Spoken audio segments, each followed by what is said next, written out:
미심쩍은 상담소입니다. 쏟아져 들어왔습니다. 저 요새 상담을 우리 고스에서 하는 이것도 하고 있고 상담 프로그램을 하나 더 하고 있거든요.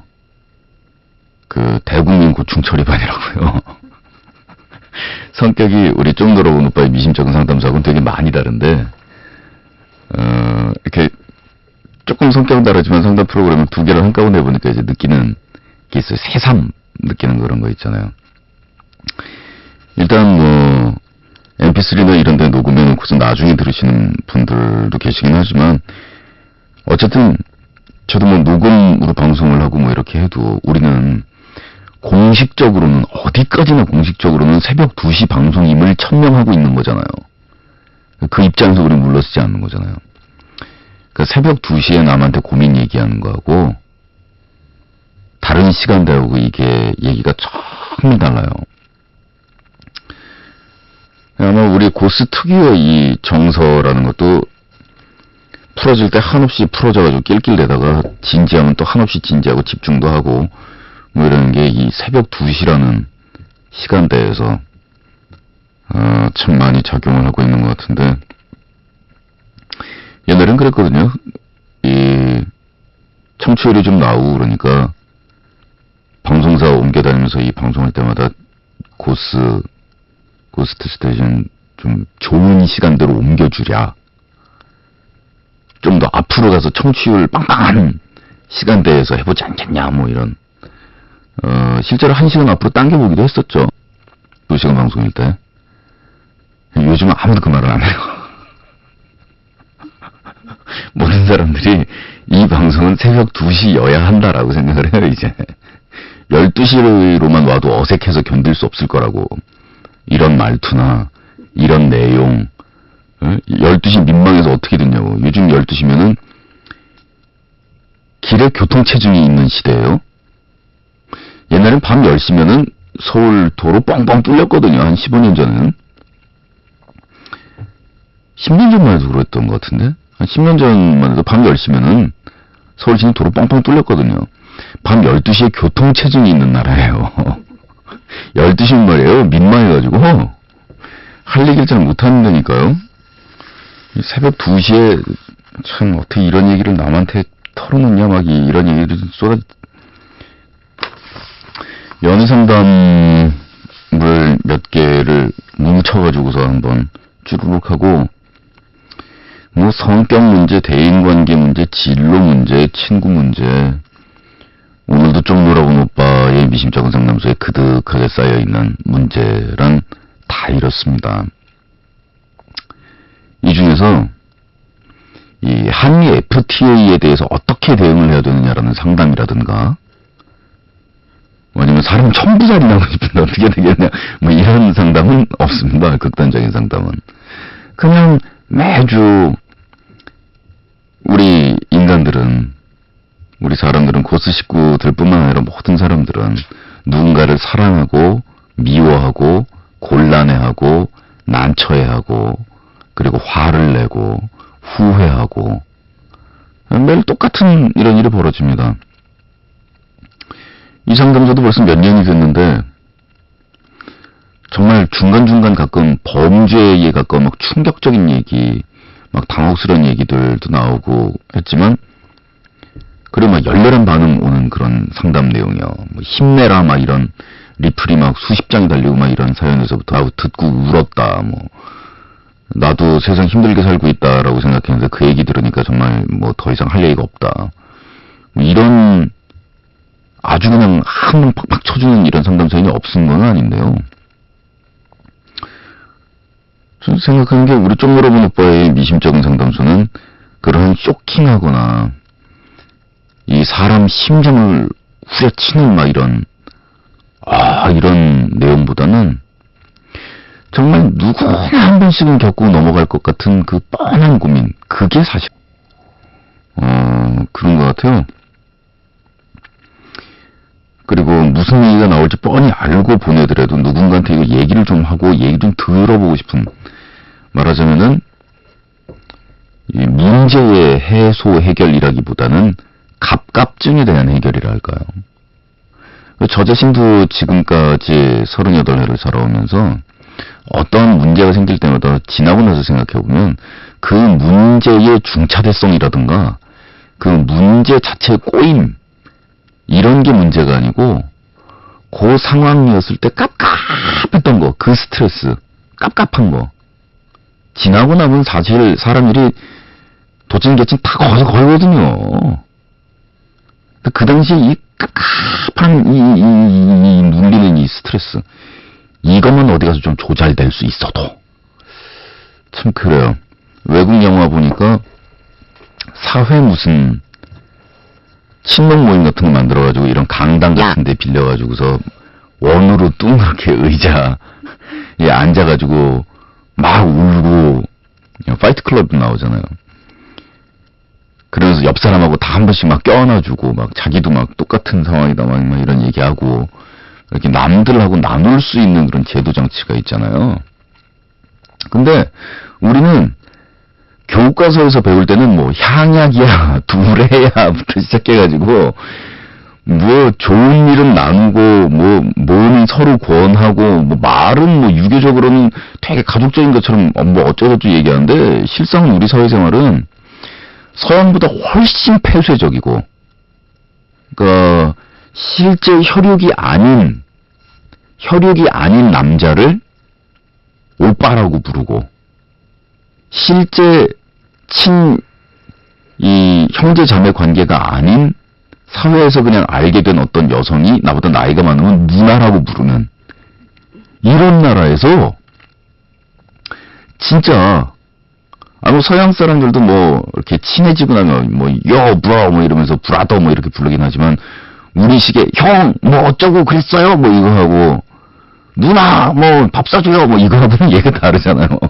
아니 근데 그런 나라에서 어쩌면 이렇게 개인과 개인 간의 이런 것들이 단절이 돼 있고 그 다음에 개인의 문제를 한 발 더 나가서 누군가와 상의하고 상담하고 이럴 수 있는 그런 것들이 다 차단이 되어 있고 폐쇄가 되어 있고 제도적으로 사회적으로 마련이 안 되어 있고 그 사람들은 안 그래도 가뜩이나 스트레스 많은 나라 행복 지수 무지하게 낮은 나라인데요. 아니 폭발 직전이에요. 시작해봅시다. 전에 헤어진 남자친구가 협박당한다고 글을 올렸던 마냐 대충 다시 말하자면 헤어진 애인한테 협박당하고 있는데 이혼남에 애까지 딸려있어. 부모님하고도 사이도 안 좋고 처음에는 사람 좋고 그래도 몰랐는데 여러모로 조건도 안 좋고 나이 차이가 13살이나 나고 난 아직 결혼 준비도 안 된 상태라 헤어졌다. 사귈 때 낙태 수술을 한 적이 있는데 그거 서류 다 떼어놨다고 다 퍼트린다고 난리야. 새벽마다 전화해서 잠 못 자게 해서 회사 생활도 엉망이고 근데 수술했다는 서류 떼준 병원도 잘못한 거 아닌가? 내일 전화해서 확인해 보려고 해. 근 2달 동안 한 주에 2-3번씩 새벽에 전화 수십 통씩 해대고 안 받으면 찾아오고 회사와 학교 홈피에 다 올려서 망가뜨린다고 협박하고 자기 유일한 소원이 나를 망가뜨리는 거냐 뭐래나. 처음에는 참다가 나도 자는 거를 자꾸 깨우니 열받아서 큰 소리 내면서 싸우기도 했어. 쌍시옷 이거 들어간 욕도 한두 번이 아니고 내가 먼저 헤어지자고 했지만 그게 그렇게 죽을 죄야? 참는 것도 한계인 듯해. 진짜 미친 것 같아. 이쯤 되면 나도 더 이상 못 참겠고 우리 회사는 독실한 기독교라 이런 일이 일어나면 더 이상 못 다닐지도 몰라. 그런 거 남들이 다 아는데 나도 계속 다닐 자신 없고 만약 신고한다면 완전 미친 사람이라 더 날뛰면 어떻게 할까 싶고 정신병원에 보내야 할 것도 같고 명예훼손 등으로 고소하면 승산이 있을까? 참고 참았지만 더 이상 참을 수가 없어. 달래는 것도 한두 번이지 2달 동안 저는 미치겠다. 아주 잠도 못 자서 노이로제에 걸릴 지경인데 어떤 죄목으로 기소해야 될지 그리고 어떤 죄가 적용되는지 자세히 알려줘. 법적 대응까지는 안 가더라도 적당히 해결할 수 있다면 좋겠는데 경찰에 신고한다고 해도 하라고 더 난리니 누구라도 좋으니 해결책 좀 알려줘. 아 진짜 직장 때려치고 집에 내려갈까 보다. 일단 이건 본인이 마음을 어떻게 먹느냐에 달려있는 거라서 얘기가 완전히 확 바뀌는 얘기거든요. 그거 있죠? 초등학교 때 남자애가 와가지고 집요하게 여자의 고무줄 끊고 걔 하나만 죽어라고 1년 동안 물어늘어져가지고 계속 괴롭히는데 나중에 여자애가 참다 못해가지고 얼굴 이렇게 한 대 퍽 때리니까 그보다 왜 때려 그러고 우는 거 있잖아요. 이게 지금 그 상황하고 비슷하게 될 거거든요. 그러니까 대부분 이렇게 나오는 사람은 강하지 못한 사람들이에요. 독하다거나 뭔가 정말 상대방을 해하고 싶은 마음이 있다거나 이런 게 아니라 유부남 중에서도 사귀면 안 되는 아주 최악의 인간 자체가 좀 꾸질꾸질한 인간을 만난 거라서 자기가 원하는 상태대로 상대방하고의 관계를 다시 복원시키든 뭐 어떻게 하든 그러고 싶은 이 말초적인 충동 이해는 지금 안 남아 있으니까 사람이 이렇게 되는 거거든요. 상대방을 공격할 방법은 많아요. 권할 방법은 아니지만 저 같으면 이런 경우에 불법적으로 대응해요. 이건 방송에서 할 얘기는 아닌데 저야 뭐 여동생이 없지만 여동생이 이런 일을 당하고 있다. 이런 보통 누구한테 상의 아니면 보통 오빠들한테 얘기하거든요. 이런 얘기는 남동생이나 몇 명이 몰려가면 되는 거지 뭐. 몰려가서 진짜로 악한 마음 먹고 그러면요. 지금 상대방이 했다는 발언은 먼저 말씀드리면 법적인 처벌의 수위를 훨씬 넘어선 수준이거든요. 이게 형사처벌에 해당돼요. 그러니까 상대방은 지금 범죄 행위를 당신에게 저지르고 있는 거고요. 당신은 지금 옛 애인에 의한 범죄 수준에 지금 그거를 당하고 있는 거거든요. 이럴 때 남동생이나 오빠한테 울고불고 얘기하면 뭐 그렇지 않습니까? 몇 명이 몰려가서 무릎 꿇려놓고 이혼남인데 애 딸려있다면서요. 근데 절대로 추천할 방법은 아니고요. 저 같으면 그런다는 건데 그건 저의 인생을 사는 방법이니까 여러분은 이렇게 사시면 안 되고요. 저 같으면 그래요. 만일 내 여동생이 그런 꼴 당했다 그러면 진짜로 누구누구 전화해서 너 좀 나와라 그래가지고 무릎 몰려가지고 1대1 갈 필요 없잖아. 미쳤다고 1대1 가? 병력의 우위를 확보한 다음에 밤에 집에 들이닥쳐서 애 보는 앞에서 다 얘기할 거야. 너희 아버지가 이런 식으로 산다고. 경찰에 신고하시고요. 그 다음에 병원에서 수술을 했다라는 서류를 떼주었을 가능성은 없다라고 봐야 됩니다. 병원에서도 그거 정보 유출하는 건 법으로 엄격하게 금하고 있거든요. 단지 제가 지금 자세하게 조사해보진 않았는데 이 경우에 대해서 그렇게 자세하게 조사할 필요가 없을 것 같아서요. 그 낙태 수술을 했을 경우에 보호자로 전 남자친구가 등록했을 경우에 뭐 어떻게 서류가 어떻게 떼질지는 모르겠는데 그 개인 신상에 관한 수술 의료 정보 의료에 관한 정보라도 그 개인 정보가 유출되면 그건 병원 측의 책임이 됩니다. 그런 다음에 그 정보를 당신의 옛 남자친구가 가지고 있다고 해도 그걸 유포하거나 뭐 이렇게 했을 경우에는 처벌의 대상이 됩니다. 그리고 지금 법원에서는 몇 킬로미터 이내 접근 금지령이라든가 이런 것들을 내려서 당신을 보호해 줄 수 있습니다. 단지 그러기 위해서는 이 법적으로 가면은요, 지금까지 자기가 당했던 거고 뭐고 간에 증거가 있어야 되거든요. 전화 통화 내용을 일일이 다 녹음을 하시거나 녹취를 하시거나 이런 식으로 증거를 확보하시고 법적인 어떤 형사처벌을 위한 절차에 들어가기 위해서는 만만치 않게 증거가 필요해요. 물론 우리나라에서는 피해자 진술 위주이기 때문에 당한 사람이 당했다, 나 이렇게 괴롭다 이렇게 얘기하는 쪽에다가 조금 더 무게를 실어주고 조금 더 진실을 실어주기는 하지만 그럼에도 불구하고 누구 한 명을 법적으로 엮어 넣는다는 게 증거 확보가 꾸준한 노력이 필요하거든요. 법적 대응으로 안 가더라도 적당히 해결할 수 있다면 좋겠는데라고 말씀하셨는데 그 생각은 버리세요. 이거는 옛 남자친구하고 지금 치고받는 수준이지만 그래도 사람 입에서 나오는 말이 상대방의 인생 망가뜨리겠다. 그리고 구체적인 협박 수단까지 제시하면서 협박을 하고 있는데 그걸 좋게 해결을 한다. 이런 태도를 보이니까 상대방이 마음대로 날뛸 수 있는 거예요. 그렇거든요. 아까 그 얘기 했잖아요. 1년 내내 여자를 괴롭히고 있는 남자애한테 결국 여자애 못 찾고 한 대 퍽 때리면 왜? 고무줄 한 번만 더 끊어봐. 너 박살내버려라는 표정을 눈에 짓고 있었으면 그렇게 못한다고요. 자, 그 다음에 협상이라는 것도 외교라는 게 항상 하하하하 그러면서 스테이크 썰고 막 이 와인 따르면서 하하하 이러면 협상하고 있는 테이블 뒤에 대포하고 군대하고 저 기병대하고 쫙 깔아놓고 외교하는 거지. 외교는 항상 무력을 뒤에다 깔아놓고 외교를 하는 거지. 그냥 외교에만 의지하는 건 없어요. 그러니까 좋게 해결을 하는 것도 너 네 아들한테 네 아빠가 이러고 다닌다는 사실 몽땅 알리겠다. 한번 같이 맞불나보자. 그리고 너 나 형사 고발할 거고 경찰에다가 내가 이미 고소장 너 제출했고 넌 앞으로 나한테 계속 전화하지 나랑 전화하지 말고 이제부터는 경찰에 가서 경찰한테 진술할 일만 남았고 나머지는 내 변호사하고 얘기해라.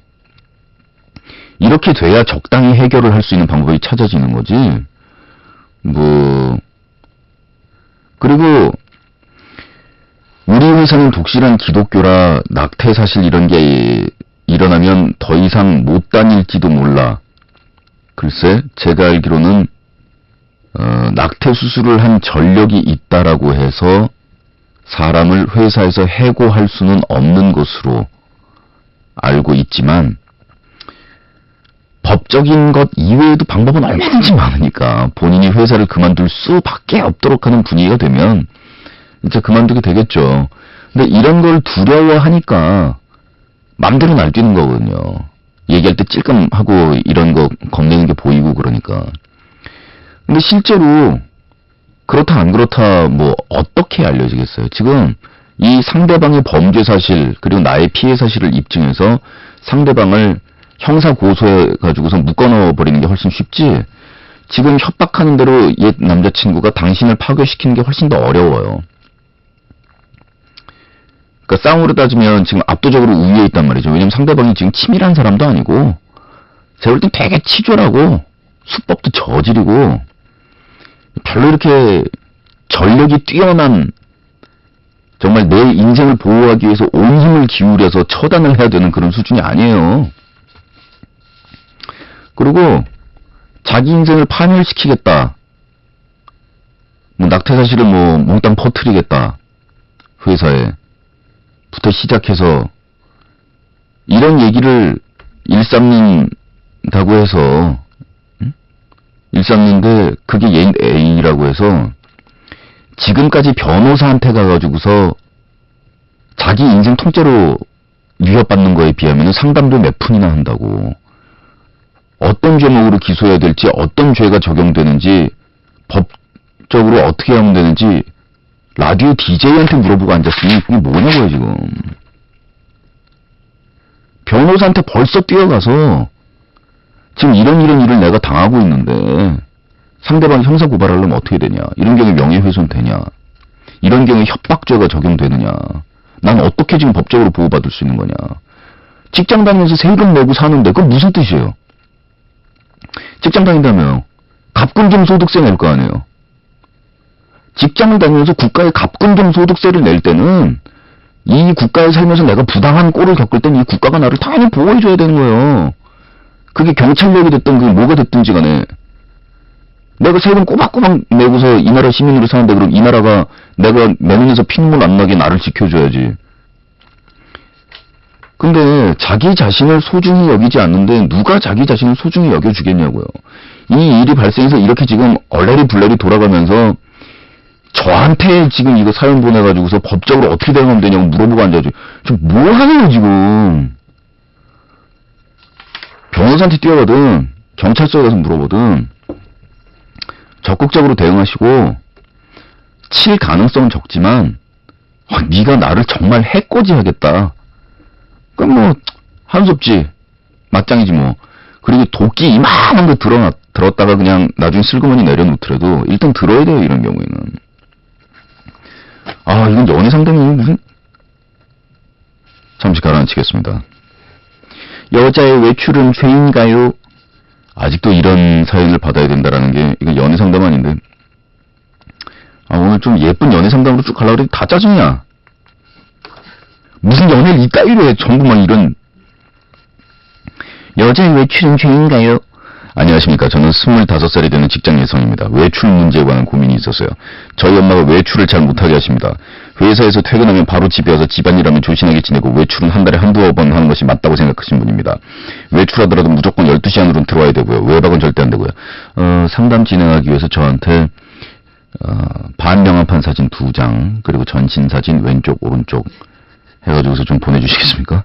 얼굴이 무기인 분들이 계셔가지고 밤 12시 이후로 안 들어와도 괜찮은 아무런 걱정이 없는 그런 분들도 있는데 캐캐캐캐 방송 들으시면서 여성의 외모를 비하하여 방송의 소재로 삼는 저질 방송이라고 생각하시는 분들이 계시다면 맞습니다.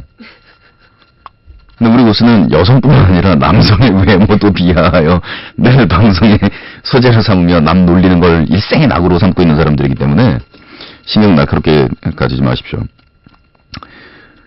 정말 답답합니다. 저는 저 나가고 싶을 때 나가고 나가기 싫으면 안 나가고 가끔 친구들과 밤새면서 놀고 싶기도 하고요. 보통 다들 그러잖아요? 지금까지 멀리 여행 한번 못 갔어요.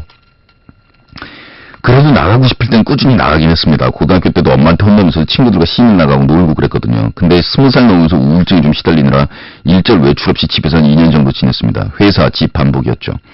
그때 엄마는 1년에 한두 번 정도 가끔 영화라도 보러 가지 이런 말씀하셨습니다. 형식적으로요. 하지만 제가 안 나가니까 좋아하시더군요. 그러다가 요즘 다시 친구들도 만나고 동호회 활동도 하면서 자주 밖으로 나갑니다. 그런데 자주 나간다는 게 일주일에 2-3번 정도거든요. 한 달에 따지면 3분의 1도 안 돼요. 많은 겁니다. 아, 이렇게 얘기해버리면 배신감 느끼나? 아니, 그렇게 외출하는 게 싫다라는 엄마 밑에서 생각해보면은 일주일에 절반 정도를 동호회 활동으로 나간다는 건 많은 거죠. 근데 엄마는 너무 자주 나간다면서 너 요즘 변했다 앞으로 나가지 마 이럽니다. 예전엔 놀러 다니던 거는 생각하지도 않고 갑자기 나가니까 이상하다고 그러십니다. 난 그래도 나갈 거라고 그럽니다. 그리고 필요하면 외박도 할 수 있고 12시 넘어서 들어올 수 있다고 합니다. 그래도 엄마는 무조건 안 된다고 하세요. 밖에 있을 때도 10시만 되면 전화를 하셔서 빨리 들어오라고 하십니다. 한창 놀고 있는데 기분 다 망가져요. 그래서 엄마랑 수도 없이 대화를 시도했으나 늘 결과는 같습니다. 왜냐면 저희 엄마는 밖에서는 어떤지 몰라도 집안에서는 자기 의견만이 옳다고 생각하는 분입니다. 아빠든 저든 동생이든 누가 얘기하면 중간에 말 딱 자르고 자기 얘기만 하십니다. 왜 남의 얘기를 안 듣냐고 해도 소용도 없고요. 대화 자체가 어렵습니다. 그래도 얘기를 하려면 대화라기보단 거의 싸움에 가깝습니다. 왜 나는 자주 나가는 것도 안 되고 외박도 안 돼? 나갈 때 나간다고 다 얘기하고 늦으면 묻는다고 얘기하고 전화 오면 전화 다 받고 내가 뒤집고 다니는 것도 아니고 거짓말도 안 하는데 도대체 나를 왜 못 믿어? 그러면 엄마는 다른 할 말은 없으시고 넌 여자니까 걱정돼. 그래서 안 돼. 이 말만 하십니다. 어느 정도 일정 수준은 되시는 것 같습니다. 엄마만 걱정하는 거 아니야? 제가 아무리 제 처신은 잘하고 다닌다고 해도 안 믿으시는 건지 못 믿으시는 건지 너무 품 안에 끼고 도십니다. 뭐 저도 이제 나이가 들어서 그런지 예전에 비해서 엄마가 못 나가게 해도 나가니 하고 나갑니다. 그래도 들어오면 늘 이런 싸움을 반복해야 한다는 게 너무 힘들고 스트레스가 됩니다. 어제도 너무 화나서 죽어버리고 싶을 정도였어요. 친구한테도 얘기했지만 특별한 대책도 안 나오고 좀 놀아본 마왕이 상담 좀 해주세요. 집에를 한 달을 가지 말아버려요. 미니 왜 웃어? 이게 되게 부모님 입장을 고려하지 않은 자식의 일방적인 그런 얘기 같지만 이게 엄마를 위하는 길이에요. 궤변이라고 생각하지 마시고 우리 방송 듣고 계신 부모님들도 같이 생각 좀 해봐 주세요. 제가 볼 때는 이 엄마가 취미가 없어. 이 엄마 인생이 없어. 그러니까 우리 이제 어른이 돼서 20대 중반이면은 이렇게 자녀한테 행동을 하면 안 되는데 그렇게 행동을 하면 안 된다라는 것도 본인이 모르고 있고 이게 잘못이다라는 것도 모르고 있고 늦게 들어오지 마라. 외박은 안 된다. 집에 우선 나가지 마라. 좀 조신하게 지내라. 이런 걸 얘기하는 것 자체를 나쁘다고 볼 수는 없겠어요. 어쨌든 왜냐면 같은 집에서 아직 살고 있고 나이가 25이나 찼지만 독립 안 했지 않습니까? 아니 직장 멀쩡히 다니면서 25살 됐는데 독립 안 했지 않습니까? 근본적인 문제 해결은 독립인데. 근데 독립 안 하고 어차피 엄마 지붕 밑에서 엄마가 해주는 밥 먹고 살면 엄마의 교육 방침이라는 게 나이가 25이 됐음에도 불구하고 아직도 교육 방침이 작동되고 있는 걸 뭐라 그럴 수는 없는 거죠. 근데 그거 자체가 잘못됐다는 게 아니라 어머니가 말씀하시는 방법, 자녀와 대화 요령 이런 게 다 나쁘다는 얘기인데, 아버지 얘기를 안 써주셔서 모르겠는데 아버지가 되게 로맨틱하시고 일주일에 한두 번 이상 엄마랑 나가서 외박을 해버리면 일단 엄마 아빠 외박인데 뭐 엄마 아빠 외박인데 그렇다고 생각해봐요. 집안의 경제적인 능력도 좀 여유가 있고 갑자기 주말에 토요일 저녁 때 떠르릉 그러고 전화 오더니 아버지다. 에? 너희 엄마랑 저 양평교회에 있는 펜션에 있다. 월요일 날 갈게. 따까닥. 이런 거라고 생각해봐요. 엄마가 애들 보고 밖에 나가지 마! 이럴 일이 없어요. 엄마한테 오히려 사회활동을 권해보시고요. 종교활동을 비롯해서 엄마를 좀 외출을 하게 해주세요.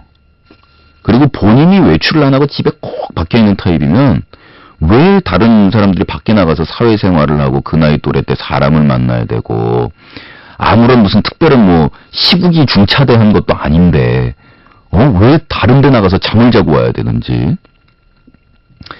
저도 대학교 2학년 때까지 통금 시간이 밤 10시였습니다.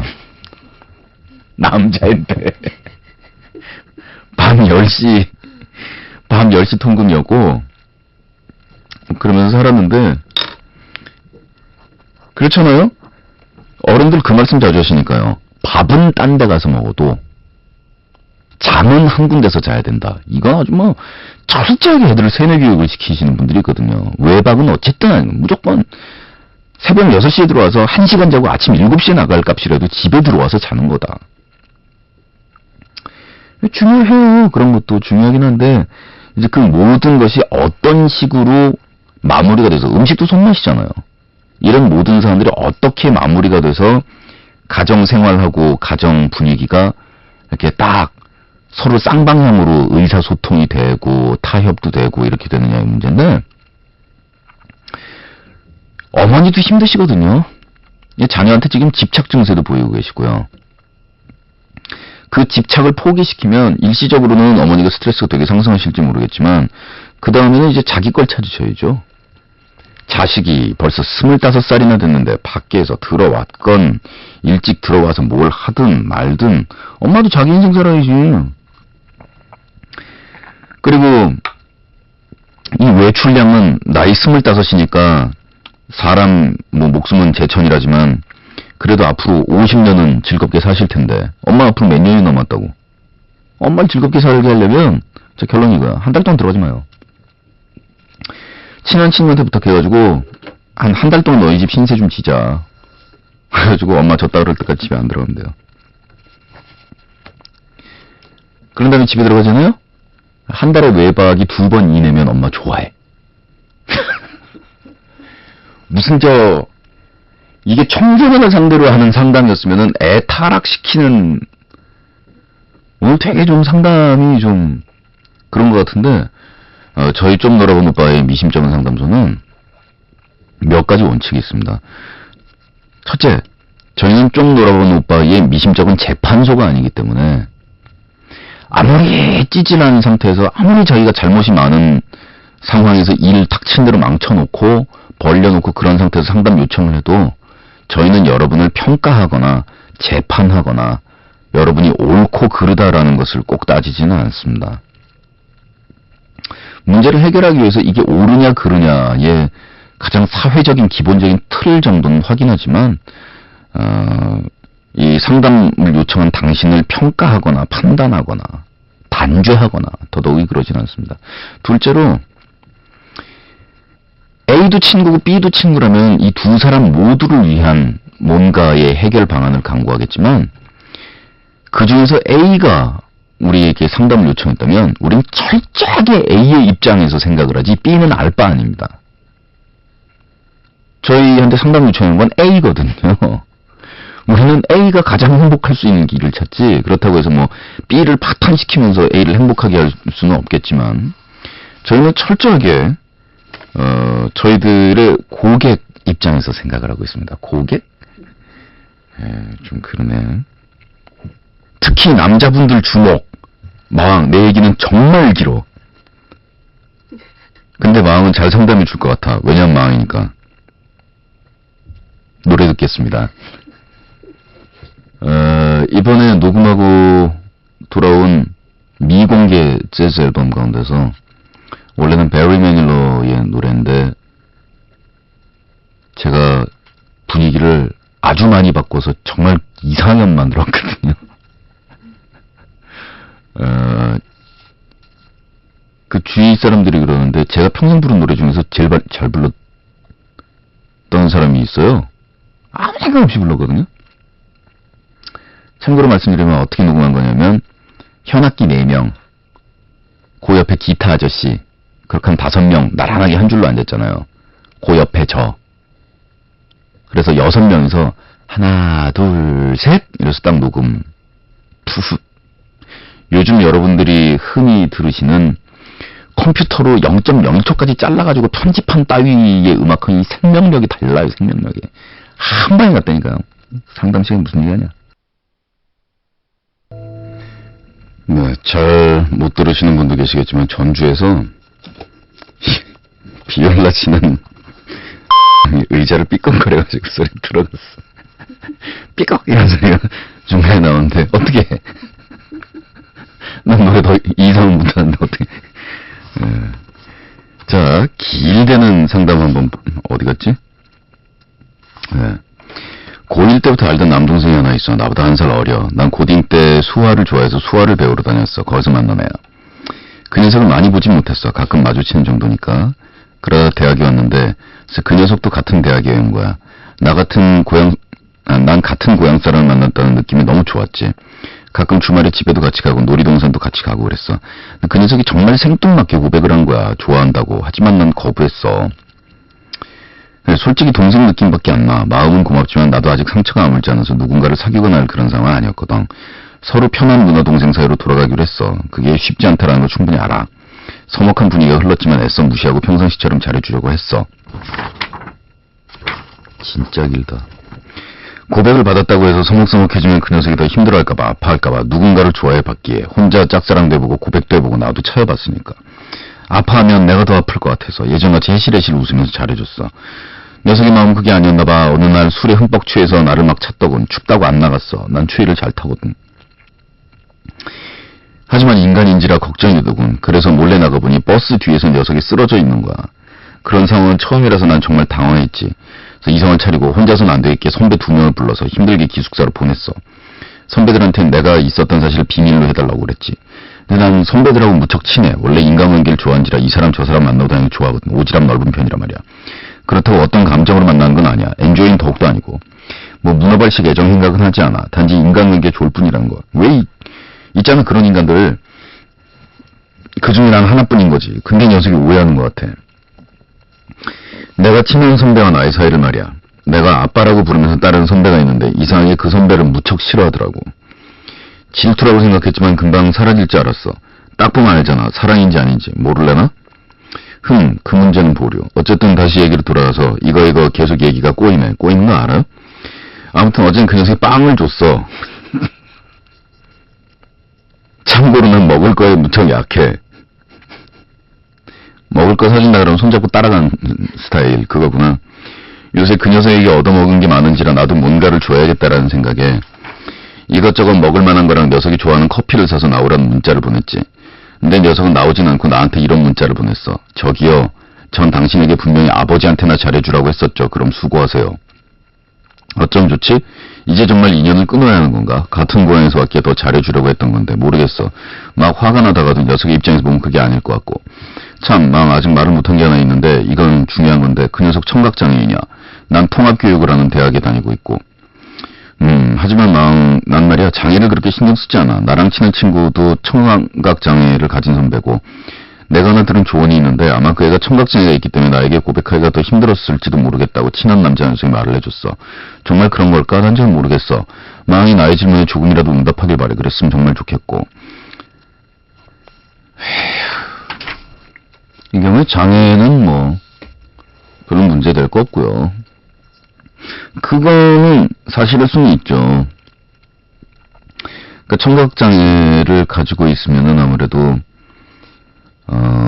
상대방의 의사소통에 있어서 다른 사람들처럼 어릴 때부터 편하게 지내오지는 못했을 것이고, 그런 만큼 상대방한테 고백을 한다라든가 뭐 이런 면에서 불리한 그런 입장이 있기도 하고, 그만큼 더더욱 용기를 내야 하는 일일 수도 있고, 또 그렇기 때문에 더더욱 간절한 그런 뭐 안타까움 내지는 좋아함 뭐 이런 거일 수도 있겠는데, 지금 궁극의 문제는 그 문제는 아니거든요.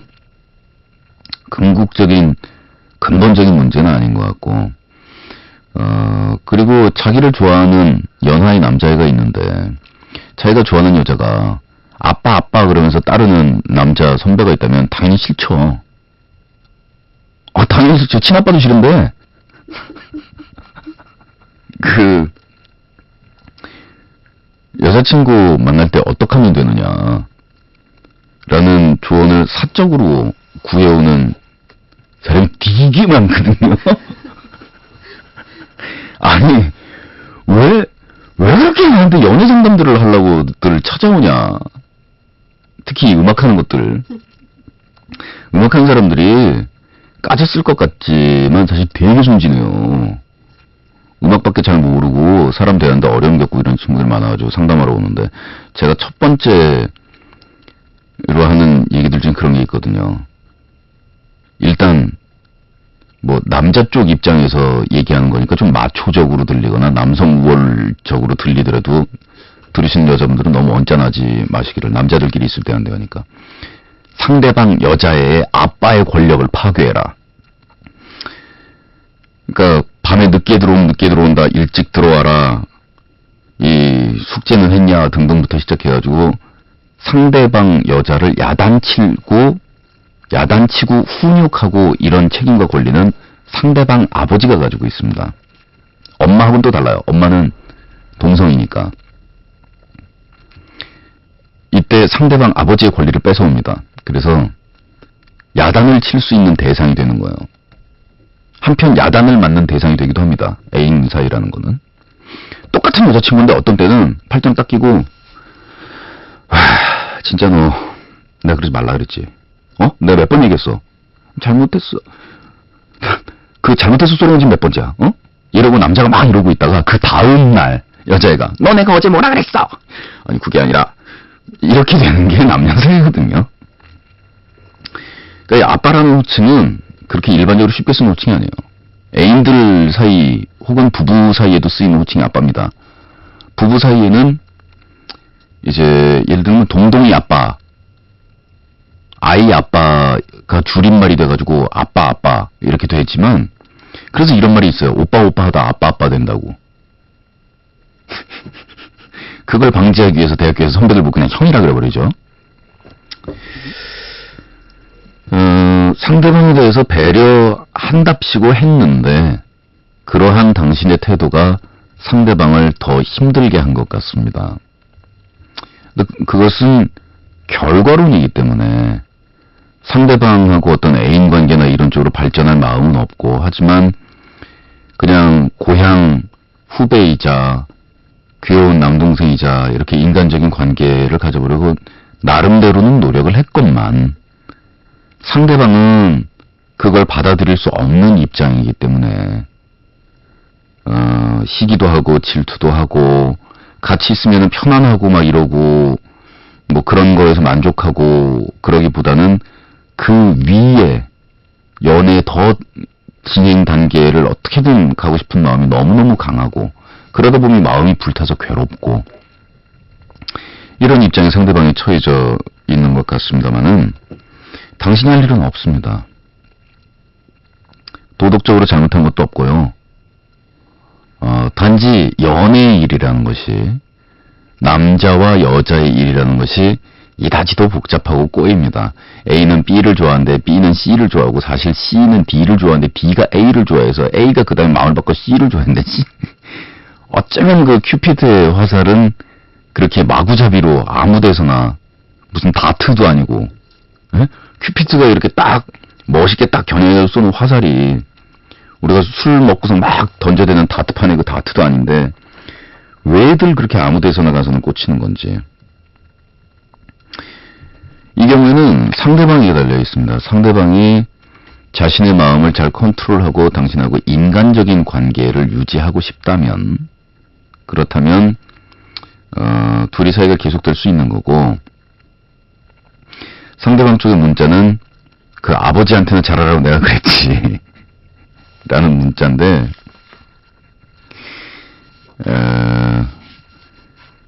좋다는 뜻이죠. 저기요, 전 당신한테 분명히 아버지한테나 잘해주라고 했었죠. 그럼 수고하세요. 질투하는 거죠. 귀엽네요. 언젠간 이런 게 다 추억이 되고 그냥 쓴웃음을 씩 지면서 내가 어릴 때가 있었다, 뭐 그런 날이 오겠죠. 근데 상대방을 위한 배려 중에 하나는 모질게 끊어주는 게 배려일 때도 있거든요. 같은 학교를 다니다니 뭐 그것도 쉽진 않겠지만, 그러니까 상대방 입장에서 지금 제일 힘든 게 자기 눈앞에서 뭐 아빠 그러면서 이 선배랑도 막 낄낄대고 저쪽에 가서도 막 웃고 막 자기가 좋아하는 여자가 그런 타입이란 말이야. 막 돌아버리겠는 거야. 근데 그러다가 이제 이 집만 하면 빵 사줄게 나왕 막 이래가지고 문자 오고 막 이러면 신경질 나죠. 되는 건 웃고. 예. 길기는 되게 긴데 아무런 내용이 없네. 그냥 내비두시면 돼요. 시작되는 연인을 위해 조언 좀 해줘, 망. 본론부터 바로 말할게. 얼마 전부터 연애를 시작했어. 근데 내가 상대와 시작하는 건 퍽 쉬운데 도통 연애를 이어갈 줄은 모르겠어. 맨날 내가 상처받고 항상 그런 식으로 끝나버리고, 정말 사랑했는데 먼저 가버리거나 관계가 점점 흐려지더라. 연애한 시간보다 훨씬 많은 시간을 아파하고, 하지만 이 사람은 정말 놓치기 싫어. 정말 오래 사랑하고 싶어. 그러기 위해 대체 어쩌면 되는 걸까?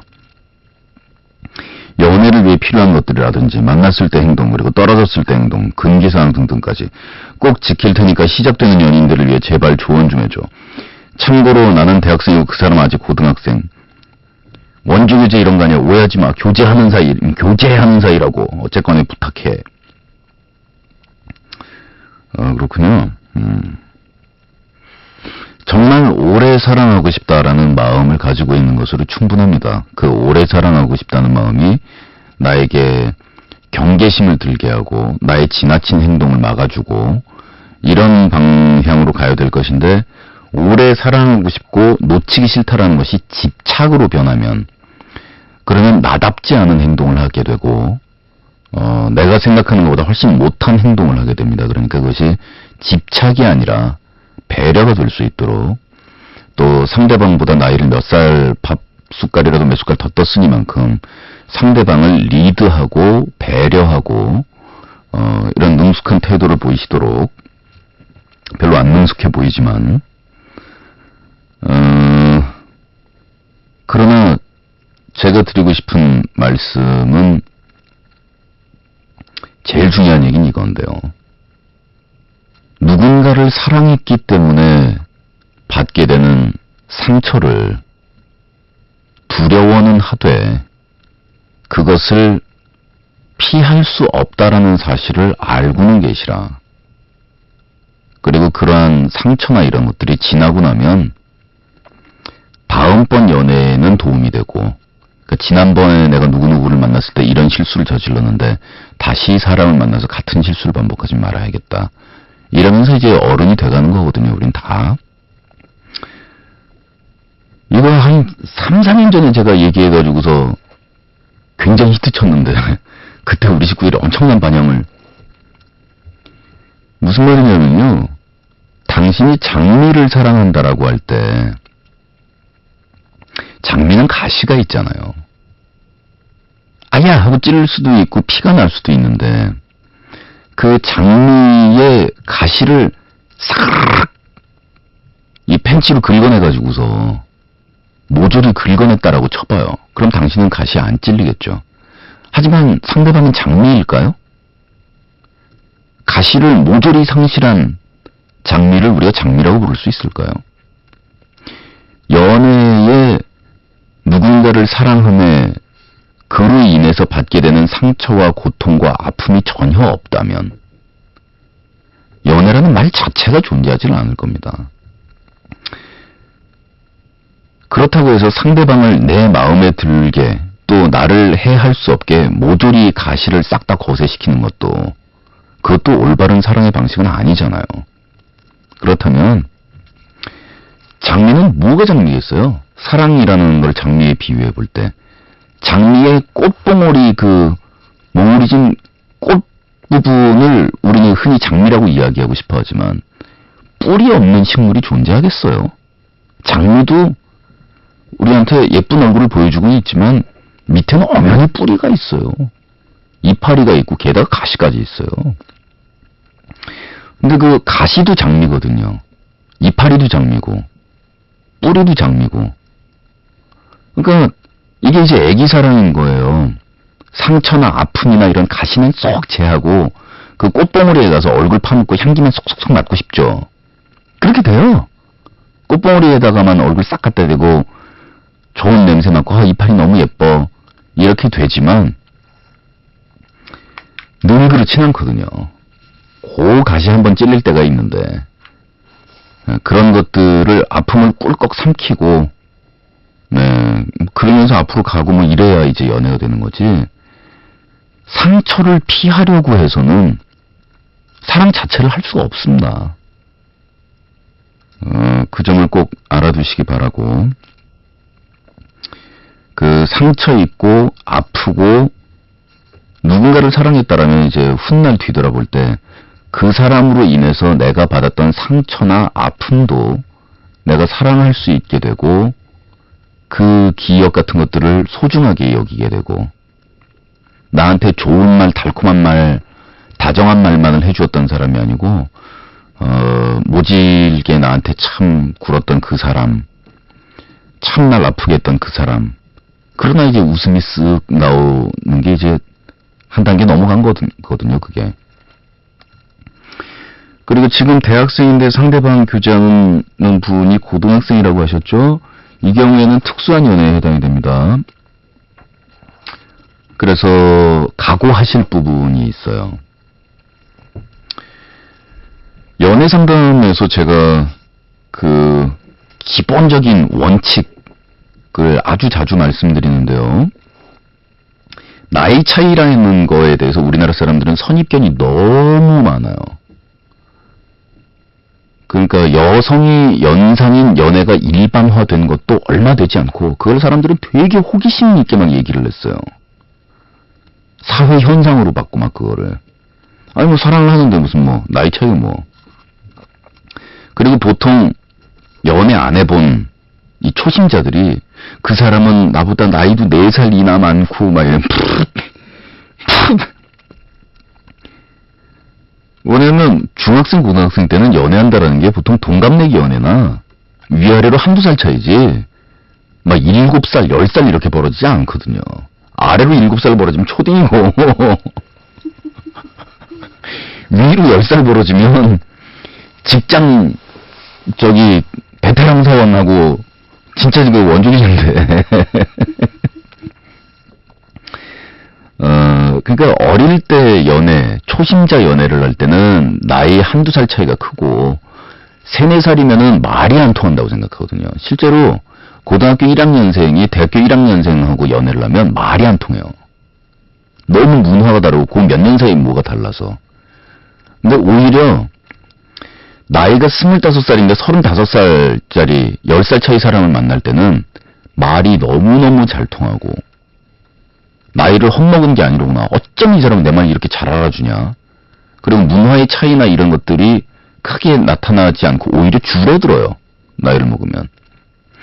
왜냐면 문화 차이가 줄어드는 게 아니고 문화 차이가 있음에도 불구하고 상대방을 이해할 수 있는 능력이 늘어나거든요. 나이를 먹으면. 그러면 나이 40살인데 새로 연애인데 상대방 60살이에요. 20년 차이에요. 아이 신경 안 써요. 여성이 40세고 남성이 60세라고 봅시다. 20년 차이면 아버님이라고 부르면서 이렇게 어렵게 대해야 될 것 같죠. 발가락으로 까딱까딱 부르면서 영감! 20년 차이고 30년 차이고 아무 문제가 안 돼요. 그때가 되면. 자, 그런데 고등학생이니까 상대방이 뭘 알고 계셔야 되냐면 좋아하는 이성 타입에 대한 것을 아직도 발견하지 못한 경우들이 많습니다. 중고생 경우에는. 그리고 자기가 진짜 좋아하는 타입을 모르기 때문에 완벽한 육체와 얼굴을 가지고 있는 아이돌 스타들에게 열광하거나 이렇게 대리 보이프렌드들을 가지거나 뭐 이러지만 사실 나이 먹고 나면 조각같이 생긴 누군가와 길거리를 걸어간다는 참 부담스럽거든요, 그거. 그리고 사람 얼굴이라는 게 아무리 잘생겼어도 매일 보면 거기서 거기고 아무리 초절정 미인이라도 매일 얼굴 마주 대하고 살면 이 사람이 예쁘다 못생겼다의 느낌 같은 거는 없이 살게 된다라는 그런 것들도 이제 한참 지나야 알게 되거든요. 고등학생이면 그 관점이 변합니다. 그래서 지금 당신을 좋아할지는 모르겠는데 앞으로 불과 1년 뒤에 단 1년 뒤에도 상대방이 당신을 좋아하는 타입으로 생각을 할지 혹은 그 변덕스러운 10대 시절에 잠시 스쳐 지나가는 바람이었을지 그건 모릅니다. 각오하세요. 오늘 좀 놀아본 오빠의 미심쩍은 상담소는 여기까지.